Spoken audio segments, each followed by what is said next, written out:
Baik, bismillah. Kita masuk ke video yang ketiga ya. Oke. Yang kedua saya bilang mau bahas sedikit aja.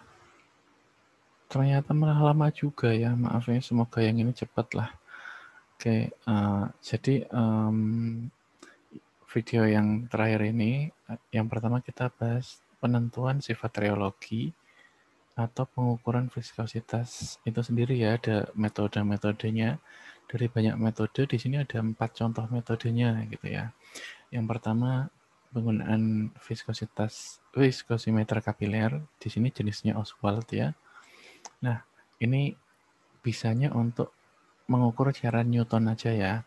Prinsipnya, si cairan itu dilewatkan melalui saluran kapiler. Nah, gaya gravitasi mempengaruhi gerak cairan dan waktu tempuhnya si cairan itu ngalir ya. Ini seperti ini. Nah, alirannya itu dari start sampai finish itu sebanding dengan viskositas yang dimiliki. Jadi kita punya suatu zat, suatu bahan yang viskositasnya diketahui, dan satu lagi yang viskositasnya belum diketahui. Contohnya yang udah tuh air lah atau apa nanti ya. Nah, yang sudah diketahui kita ukur kecepatannya atau waktu tempuhnya, dan yang belum diketahui kita juga ukur. Nah, perbandingan keduanya dengan rumus yang ada di situ ya. Viskositas 1/2 sama dengan kerapatan 1 kali waktu tempuh dibagi kerapatan 2 waktu tempuh bahan yang kedua. Itu metode yang pertama, yaitu mengukur viskositas dengan cara seberapa cepat dia ngalir dari start sampai finish lah, intinya gitu ya. Lalu yang kedua, viskosimeter bola jatuh. Nah, ini contohnya instrumen ini namanya viskosimeter Hopler gitu ya. Ini pakai suatu bola yang dijatuhkan dalam cairan gitu ya. Nah, prinsip gimana? Prinsipnya itu bola dengan massa tertentu kita jatuhkan melalui tabung yang berisi zat cair tertentu. Kecepatan bola jatuh berbeda jika viskositasnya juga berbeda. Kayak contohnya ya, kita masukkan koin ke dalam air, segelas air ya, segelas berisi air, dan kita masukkan koin dalam segelas berisi madu, itu pasti jelas jatuhnya tuh waktunya beda ya gitu. Nah, sama di sini. Nah, caranya itu yang pertama bolanya kita masukkan cairannya ya, terus bola kita taruh di posisi hingga dia ke dasar gitu ya. Karena dia nanti akan jatuh. Nah, setelah dia sudah sampai dasar, maka kita putar secara seketika sehingga si bola itu, nah ini ya, ini kan nanti jatuh intinya gitu ya. Si bola itu nanti akan posisinya di atas, di paling atas lagi, dan dia akan mengalami jatuh lagi gitu ya. Nah, jatuhnya itu waktunya dihitung, dan perhitungannya itu kita masukkan ke rumus perhitungan viskositas gitu ya, yaitu viskositas sama dengan waktu tadi ya, waktu tempuhnya dalam kurung dikali bobot jenis bola pada suhu T dan dikurangi bobot jenis cairan itu pada suhu tertentu juga ya, dikali tetapan dari bola itu sendiri. Oke, tadi yang ini sudah viskosimeter kapiler ya, ini maksudnya ada menggunakan suatu kapiler, yang ini menggunakan suatu bola yang dijatuhkan ya. Dan ini untuk aliran Newton juga, 2 metode awal untuk Newton. Lalu 2 metode yang selanjutnya itu bisa untuk Newton dan non-Newton. Yang pertama viskosimeter cup and bob. Cup itu maksudnya wadahnya, bob itu maksudnya rotor atau penggeraknya gitu ya. Nah, prinsipnya itu kalau dari gambar ini gampangannya gini. Teman-teman punya gelas, gelas itu cupnya, lalu kita ngaduk-ngaduk dengan sendok. Nah, si sendok itu namanya bobnya, jadi rotornya gitu ya. Nah, metode ini kita jumpai itu ada 2 macam, yaitu tipe Cote dan tipe Shirley. Nah, kalau di tipe Cote itu bobnya yang diam dan cupnya yang berputar. Jadi si yang bergerak itu justru gelasnya gitu ya. Nah, untuk yang tipe 2, yang diem itu gelasnya, yang gerak itu rotornya atau sendoknya tadi ya. Jadi ada 2 tipe gitu ya. Nah, perputaran antara entah itu gelas tadi ya, atau entah itu sendok atau bobnya itu ya, itu menyebabkan suatu gesekan antara dinding terluar tadi ya, dinding yang saling bersinggungan dengan sampel. Ketika kita masukkan suatu sampel dan kita gerakkan, maka si sampel itu juga ikut berputar dan menghasilkan gesekan antara sisi-sisi antara bob dan sampel, juga si cup dan sampel tadi ya, atau bahasa istilahnya terjadi gesekan antara sisi luar dari bob tadi dan sisi dinding dalam dari cup tadi terhadap si sampel tadi ya. Nah, perputaran ini menghasilkan suatu torsi. Torsi itu yang kita ukur karena tiap viskositas nanti, sampel yang viskositasnya beda, torsinya juga beda. Oke, ini jadi kayak gini ya. Nah, seperti ini. Nah, viskosimeter cup and bob contohnya ada Stormer, ada juga Brookfield. Kalau Stormer itu pakainya suatu beban, gini ya, beban yang nanti akan kita taruh, suatu beban gitu ya, yang beban itu nanti akan memutar si rotor tadi atau bob tadi ya. Nah, kalau di yang lebih modern ini juga ada yang namanya viskosimeter Brookfield, yaitu si rotor ini sudah ada rotornya sendiri dan dia bisa disetting kecepatannya. Gitu. Kalau nanti teman-teman menjumpai, kalau praktikum biasanya nggak tahu nanti yang mana ya, Stormer atau yang Brookfield atau ada yang lain. Nah, pada intinya gimana? Intinya itu seperti ini ya, kita punya sampel, ini dulu, kita punya sampel, kita masukkan ke cup yang di sini. Ini ya cup and bob-nya di sini. Oke, aduh. Nah, lalu si cup ini dikondisikan dalam suhu tertentu. Jadi pengukuran viskositas tadi sudah jelas harus isotermis ya. Jadi pada suhu yang tetap. Nah, kalau suhunya nggak tetap, jelas viskositasnya berubah beda-beda ya. Nah, setelah itu kita taruh beban di sini yang akan menghasilkan satu putaran dari rotor tadi. Nah, ketika sampel itu berpengaruh terhadap putarannya gitu ya. Lalu kita hitung waktu yang dibutuhkan agar rotor berputar 100 kali, ukur juga dengan beban lain yang beda, itu waktunya jelas beda gitu ya. Lalu kita buat suatu plot RPM, jadi nanti hasilnya kan rotation per minute gitu ya. Karena di sini adalah suatu putaran ini ya, yang di bejana ini, dia adalah suatu putaran dan di sini adalah suatu beban. Jadi nanti kurva yang kita dapat adalah kurva beban versus RPM. Nah, untuk mendapatkan reogram itu kan bentuknya F per G atau gaya per laju, maka bisa kita konversikan. Cara konversinya gimana? Kita lakukan dengan konstanta yang sesuai, gitu ya. Konstantanya gimana nanti ada di belakang. Lalu batas validitas untuk alat ini itu untuk mengukur suatu cairan yang kekentalannya di atas 20 centipoise. Nah, ini persamaannya tadi ya. Pada intinya ketika kita ingin mengukur ada dua macam sebenarnya viskositas itu. Yang pertama aliran Newton dan yang kedua plastis ya. Untuk Newton rumusnya seperti itu. Jadi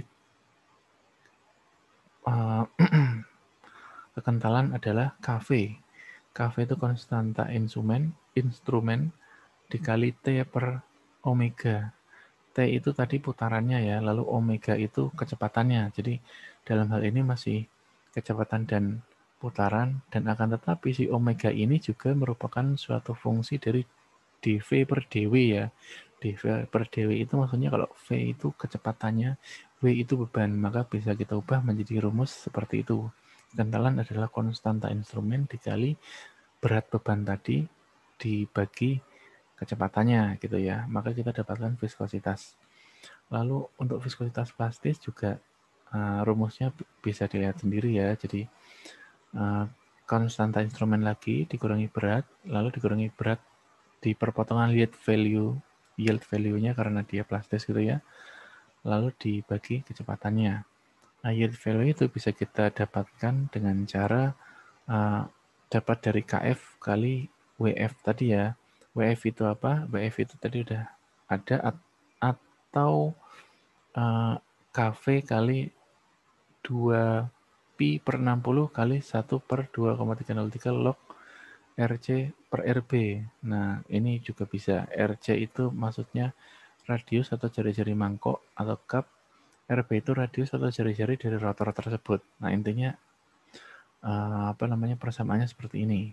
Untuk contoh soalnya nanti terpisah ya gitu. Kalau teman-teman bisa ini bisa jumpai sendiri di buku farmasi fisika online, searching di Google juga ada.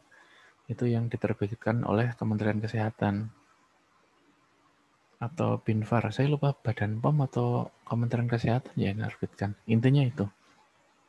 Lalu yang keempat, ini juga sama untuk Newtonian juga bisa. Nah, prinsipnya kalau yang tadi cup and bob itu kan yang ini, nah, bedanya kalau yang sekarang cone and plate gitu ya. Cone itu yang atas, plate itu yang bawah. Nah, si sampel ini yang warnanya ungu ini kita tempatkan di tengah-tengah papan sini. Nah, sepertinya ini bisa naik turun yang plate-nya. Lalu plate itu kita naikkan sampai berhimpitan, sampai posisinya di bawah si cone ini ya. Cone itu kita gerakkan oleh motor. Jadi sama ya rotor tadi. Cone itu muter dengan kecepatan tertentu dan sampel akan mengalami geseran dalam ruangan sempit. Jadi intinya sama, cuma ininya aja yang beda mekanismenya sama, tetapi ininya aja yang beda, posisi ini gitu ya. Intinya dia muter dengan kecepatan tertentu. Nah, di sini ada pengaruh sampel, maka torsinya juga muncul tertentu. Nah, beda viskositas juga menghasilkan torsi yang berbeda. Ini ya. Jadi sama seperti sebelumnya, data yang dihasilkan juga pasti RPM versus torque gitu ya. Jadi ketika kita memberikan torsi kecepatan tertentu dari suatu rotor tadi dan sampel yang berbeda, maka dia akan menghasilkan RPM yang beda dan juga hasil torsi yang terbaca juga beda. Nah, perlu konstanta untuk konversi ke laju versus gaya, sama kayak tadi ya. Nah, oke, ini seperti ini tadi ya. Jadi yang muter di bawah, yang atas itu rotornya yang menggerakkan untuk muter. Nah, persamaan viskosimeter cup and bob itu mirip kayak tadi ya, karena di sini kita butuh konstanta juga. Untuk viskositas aliran Newton itu viskositas sama dengan konstanta kali pembacaan torsi dibagi kecepatannya. Untuk viskositas plastisnya itu juga sama konstanta dikali pembacaan torsi dikurangi torsi pada sumbu shearing stress itu dibagi kecepatan. Lalu pada yield value itu sama CF kali TF ya. CF itu konstanta instrumen juga. Oke, untuk lebih jelasnya ini nanti pokoknya teman-teman bisa bisa baca sendiri di buku Farmasi Fisika terbitan Kemenkes. Silakan searching, ada di Google dan bisa di-download. Ini juga saya sebagian ngambil contohnya dari sana ya. Kalau kemarin teman-teman jumpai saya crop suatu soal itu ya memang dari sana gitu ya, selain dari Martin, karena di situ lebih mudah dipahami. Nah, untuk memahami perhitungannya ini, si viskosimeter cup and bob hasilnya seperti ini dan ngitungnya gimana, nanti teman-teman silakan kerjakan soal sendiri di buku tersebut.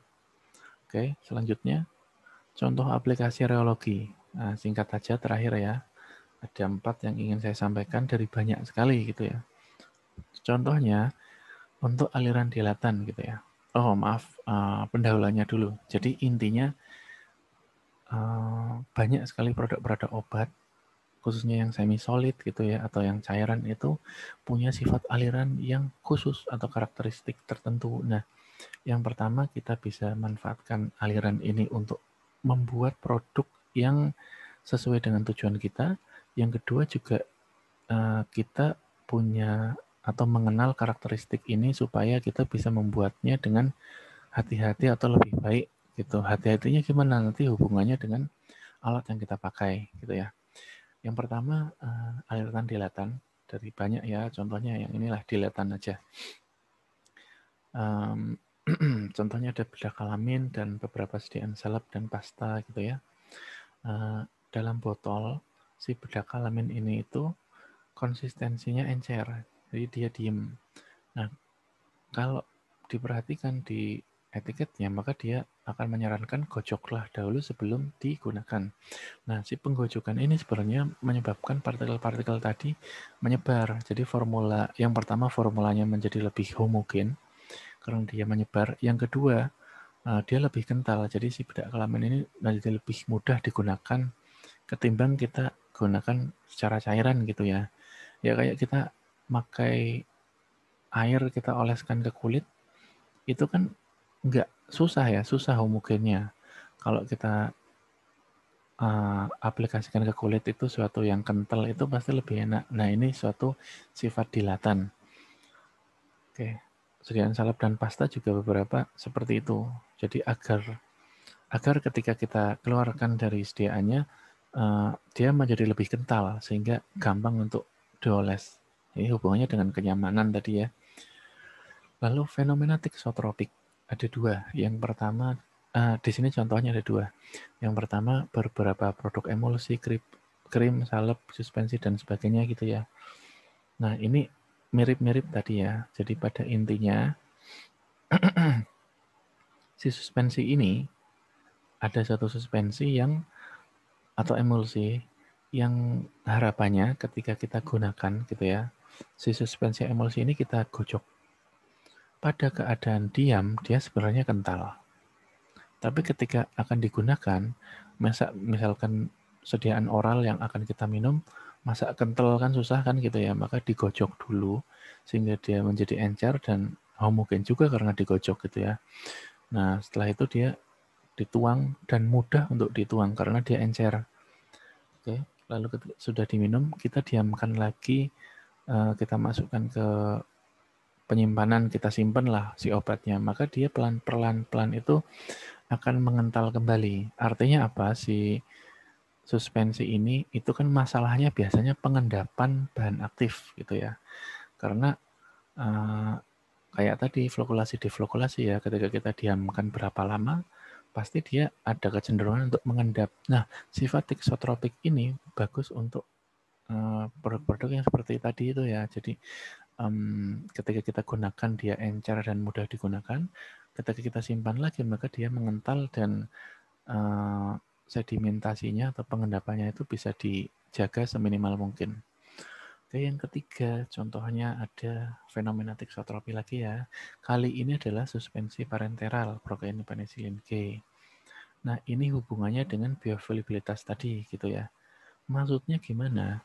Jadi si penicillin G ini keadaan diam itu dia sebenarnya padat, strukturnya itu padat atau kental gitu ya. Nah, si penicillin G ini untuk keperluan injeksi, artinya kita injeksikan ke dalam intramuskuler atau nanti entah kemana, tapi biasanya intramuskuler kita masukkan kayak susuk KB gitu ya, mirip kayak gitu. Dan harapannya si penicillin G ini beraksinya lama, long term, jadi nggak suntik langsung habis efeknya nggak, tapi bisa berefek pelan-pelan gitu ya. Nah, caranya itu si penicillin G ini ternyata punya sifat tiksotropik, artinya dia dalam botolnya itu dia diem gitu ya.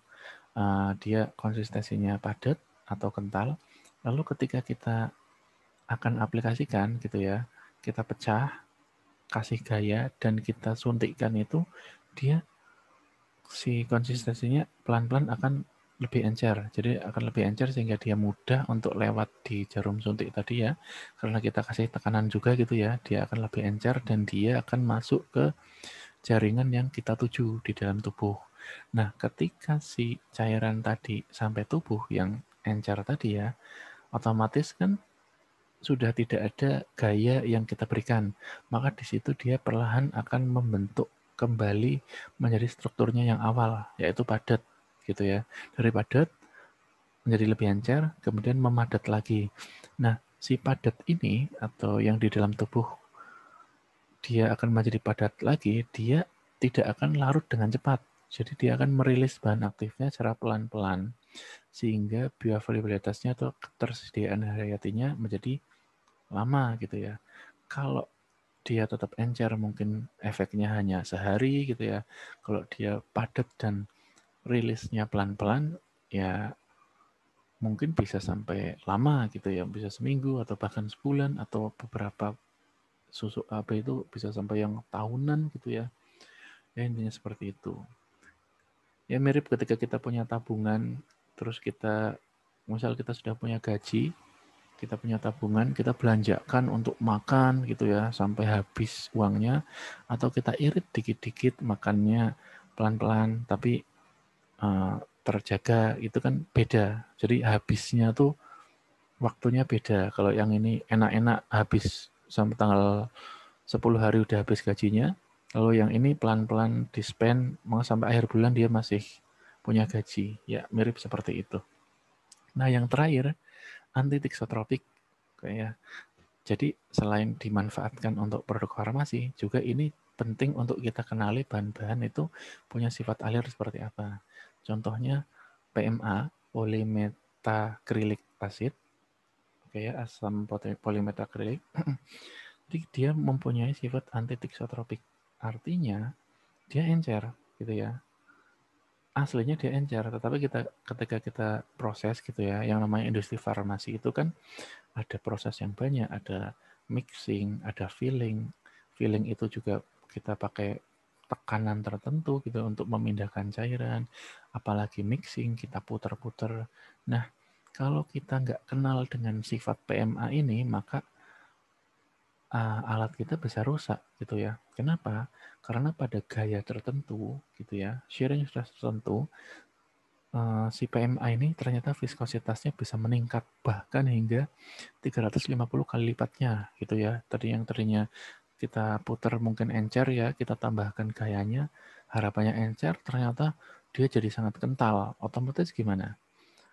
Otomatis bahaya untuk peralatan dan pembuatan obat. Oleh karena itu kita perlu setting yang tepat ya. Maksudnya kalau berurusan dengan suatu cairan ini yang punya sifat alir tertentu, kita juga bisa memprediksi, oh kira-kira settingnya gimana supaya dia tidak terlalu kental dan sebagainya, supaya alatnya bisa bertahan lama. Itu hubungannya dengan proses pembuatannya. Oke, jadi ini beberapa contohnya ya. Di antara banyak sekali contoh itu saya kasih 4 contoh. Mungkin contoh-contoh lainnya teman-teman bisa cari sendiri dan teman-teman jauh lebih paham untuk nyari lagi di Google. Nanti insya Allah ketemu sendiri gitu ya. Banyak sekali contoh-contohnya. Oke, jadi kuliah farmasi fisika tentang reologi cukup sekian. Pada intinya reologi tentang sifat alir, dan sifat alir itu ada bermacam-macam tadi ya. Ada plastis, pseudoplastis, dilatan itu ya, dan Newtonian tadi ya, Newton dan non-Newton. Newton itu yang ideal, non-Newton ada yang 3 tadi, lalu ada fenomena tiksotropi gitu ya, dan anti tiksotropi, karena itu kaitannya dengan waktu atau si bahan ini mengalami penurunan atau penaikan viskositas, lalu dia kembali lagi ke asalnya, tetapi proses kembalinya itu tidak seperti proses uh, awalnya, maksudnya dalam tanda kutip ininya ya, waktunya. Jadi ketika awalnya dia dikasih gaya, dia dengan cepat mengalami perubahan viskositas. Akan tetapi ketika dihilangkan, maka kembalinya itu pelan-pelan, nggak kayak awalnya gitu ya. Dan beberapa metode tadi ya, untuk mengukur viskositas, ada 4 tadi, dan yang terakhir adalah beberapa fungsi atau aplikasi di bidang kefarmasian yang sedikit dari banyak sekali yang bisa kita temukan di lapangan. Oke, baik, cukup sekian. Terima kasih atas perhatiannya. Assalamualaikum warahmatullahi wabarakatuh.